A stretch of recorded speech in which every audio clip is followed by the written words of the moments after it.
অতি সুন্দর একটি হিন্দল প্রস্তুত করেছে।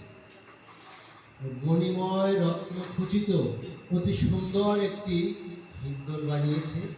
তাতে বনফুল অপূর্ব সংযোজন করে নয়নাভিরাম সৌন্দর্য খচিত সেই একটি হিন্দল তৈরি করেছে। এদিকে শ্রীমতী রাধারানী তার প্রাণ বধূর সঙ্গে আজ মিলিত হবে। এই পরমানন্দে বিভাবিত হয়ে কি করেছে, নিজেকে সাজতে গেছে খুব সুন্দর করে। নয়নে কাজল, ঠোঁটে কুমকুম, সুন্দর করে বিচিত্র বেনি বেঁধেছে, খুব সুন্দর একটি পুষ্পের মালা পরেছে, নীলাম্বরী শাড়ি ধারণ করেছে। এই সমস্ত বেশভূষা করতে গিয়ে বেশে সজ্জিত হয়ে রাধা রানী অনেক বিলম্ব হয়েছে। এদিকে তার প্রাণ বধূরা, প্রাণ প্রিয়তম শ্রীকৃষ্ণ এসে অপেক্ষমান যে কই তোমাদের রাধা রানী। ললিতা বিশাখার কাছে শুনছি, কই রায় কোথায়? এমন সময় দেবর্ষি নারদ এসে সেখানে হাজির হয়েছে। নারদ বলছে যে শোনো শোনো, রাধারানী নিজেকে যাতে তার প্রাণ বধূয়া তাকে দেখে আর চোখ অন্যদিকে ফিরাতে না পারে সেইভাবে সে সজ্জিত হচ্ছে। হোক না, তাকে বাধা দিচ্ছ না কেন? কৃষ্ণ যখন এসেই গেছে, তাকে দোলাতে বসিয়ে ওই ললিতাকে এই দোলনায় বসিয়ে একটুখানি দোল দিলেই তো হবে। তা ললিতা বলতে, না না, এটি কখনো হয় না। কেন হয় না?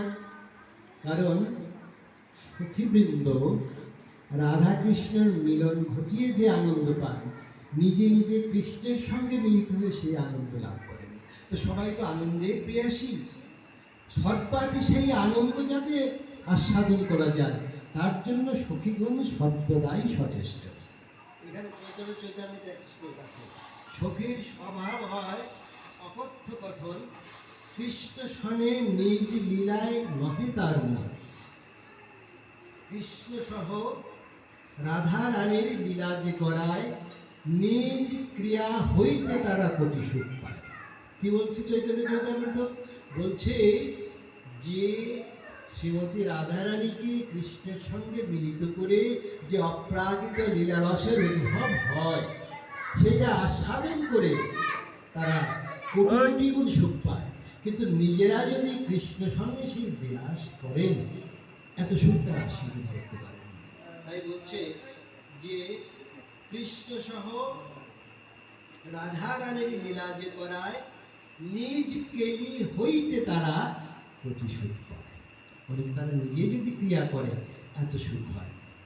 কিন্তু দেবর্ষীর মনে একটি দুরভিসন্ধি রয়েছে। সে জোর করে, আরে ললিতাজি, তোমার তো আর এক নাম অনুরাধা, তুমি তো রাধাই। রাধার সেবা করতে করতে করতে করতে সেবাটা তো তুমি রাধাই হয়ে গেছো, তুমি একটু বসো, আমি রাধাকে ডেকে আছি। কৃষ্ণের পাশে অনুরাধাকে বসিয়ে প্রথমে কে করছে?